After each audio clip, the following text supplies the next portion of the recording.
Halo, Shalom, salam dalam kasih Tuhan.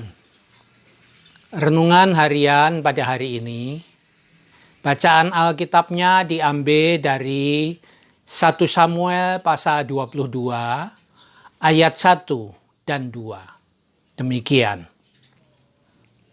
Lalu Daud pergi dari sana dan melarikan diri ke gua Adulam.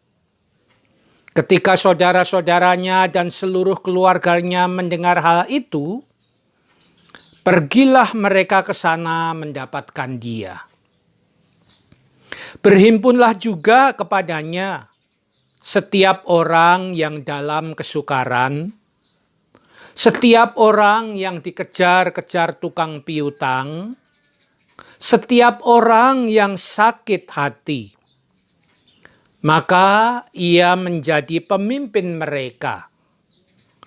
Bersama-sama dengan dia ada kira-kira 400 orang. Bapak, Ibu, Saudara yang dikasihi Tuhan, bacaan kita bercerita tentang Daud. Daud yang baru saja berada di kota Gad. Dia ketakutan, lalu dia pura-pura gila.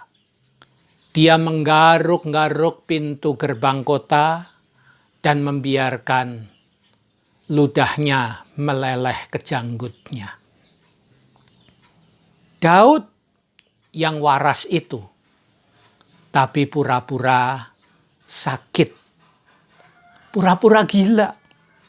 Ini menunjukkan kepada kita bahwa Daud sebagai orang yang diurapi Tuhan, ternyata dia juga tidak lepas dari penyakit yang namanya stres. Nah, dalam pelariannya setelah dari kota Gad, lalu dikatakan dalam bacaan kita Daud pergi ke sebuah gua Adulam. Itu pelarian selanjutnya. Menariknya di gua Adulam ini, Daud yang lagi stres, ternyata dia didatangi oleh banyak orang. Dia didatangi oleh anggota keluarganya, dia didatangi oleh orang-orang yang dalam kesukaran, ia didatangi oleh orang-orang yang sakit hati, ia didatangi oleh orang-orang yang dikejar-kejar tukang piutang. Jumlahnya 400 orang. Dan Daud harus memimpin mereka. Apa artinya ini, saudara-saudara, dalam kehidupan kita? Pertama, bahwa orang yang dipilih Tuhan, orang yang diurapi Tuhan, anak Tuhan, ternyata juga tidak bebas dari pergumulan. Seperti Daud juga bisa stres. Itu yang pertama. Yang kedua, sekalipun anak Tuhan itu menghadapi pergumulan, sekalipun anak Tuhan itu stres, tetapi saudara-saudara, Tuhan malah mendatangkan orang-orang yang lebih susah daripadanya. Seperti Daud.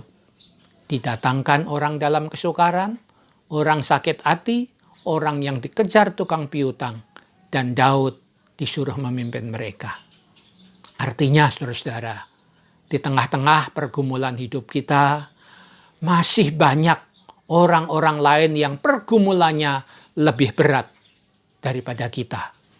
Dan sebagai anak-anak Tuhan, kita diminta untuk berbagi kehidupan dengan mereka. Menolong mereka, memimpin mereka, dan juga berguna dalam kehidupan kebersamaan dengan orang lain. Saudara, pada saat ini, di tengah-tengah pandemi corona, mungkin kita juga sedang stres. Dan kita juga merasa bahwa di sekitar lingkungan kita banyak sekali orang yang juga menderita. Oleh karena itu, saudara-saudara, sebagai anak-anak Tuhan, kita pun tetap diminta bermanfaat dalam kehidupan kita buat orang-orang di sekitar kita. Itulah renungan harian kita pada hari ini. Semoga berguna dalam kehidupan saudara. Amin.